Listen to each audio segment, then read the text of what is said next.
Before we start, do me a favor. If you love music stories, cultural deep dives, and those moments when the industry quietly changes forever, leave a like on this video. Because today we're talking about something subtle, but completely reshaped how we experience music. The end of the monoculture. There was a time when almost everyone listened to the same songs. The same artists dominated the radio. The same faces ruled television. The same albums were discussed at school, at work, at family dinners. You didn't need to ask, "Have you heard this?" Because everyone had. That world, it doesn't really exist anymore. And the reason why is more interesting than you think. From the 50s through the late 90s, music operated under limitation. Limited radio stations, limited TV channels, limited shelf space in record stores. Because access was limited, attention was concentrated. If a song broke through, it broke through everywhere. When a major artist released an album, it wasn't just big. It was unavoidable.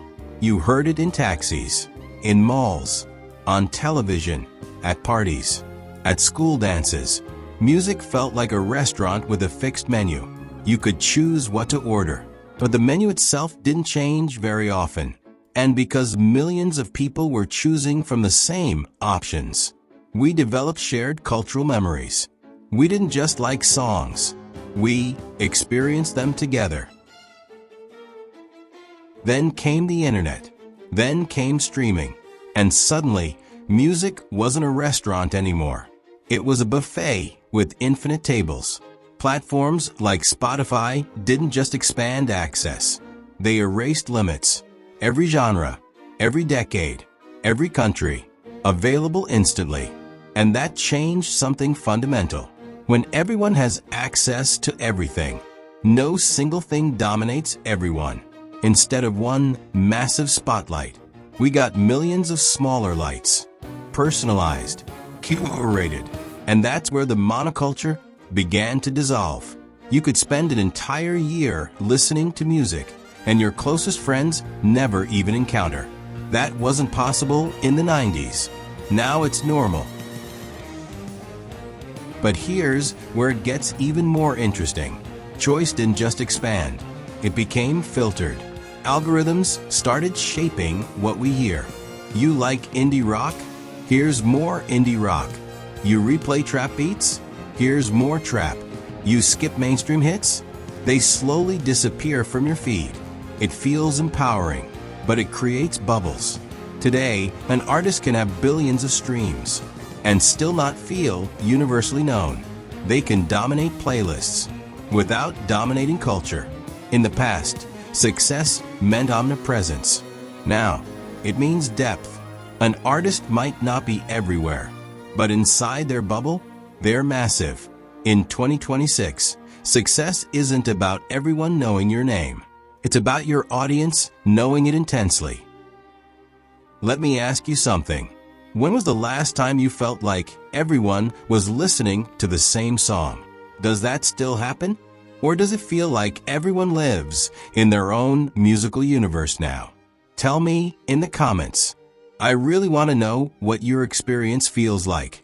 Because depending on your age and where you live, the answer might be completely different. Here's the strange part. We have more diversity than ever. More independent artists. More global crossover. In fact, independent music now makes up a massive portion of global streaming. That's incredible. It means the gatekeepers don't control everything anymore. But there's a twist. Visibility is still uneven. Playlists push certain sounds. Algorithms prioritize engagement. Trends snowball quickly. So even in a fragmented world, patterns still form. So if the monoculture is gone, what replaced it? Maybe not chaos. Maybe ecosystems. Instead of one shared highway, we now have countless side streets.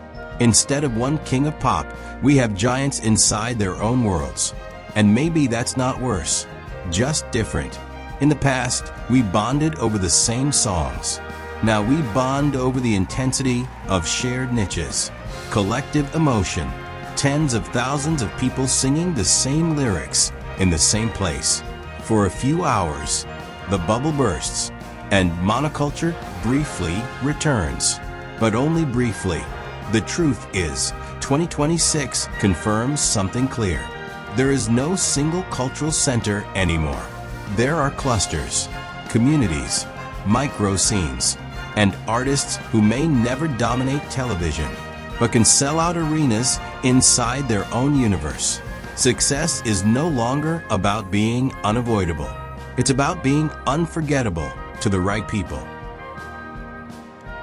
So no, the monoculture didn't explode. It faded, quietly, playlist by playlist, recommendation by recommendation, until one day we realized we're not all listening to the same soundtrack anymore. And maybe that's okay, because music was never meant to be one voice. It was always meant to be many. We just finally have the tools to hear them all. If you enjoy exploring how music evolves and how culture shifts, subscribe to the channel. There's a lot more to uncover, because music isn't just entertainment. It's identity, it's memory, it's power, and we're just scratching the surface. And if today's conversation made you question what pop music even means anymore, there's another video here on the channel you need to watch. It's called Pop Doesn't Exist, because pop has been light rock. It's been EDM. It's been hip-hop influenced. It's been trap-driven. It keeps changing.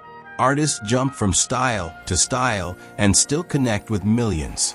So if monoculture disappeared, did genres disappear too? Click that video. I'll see you there.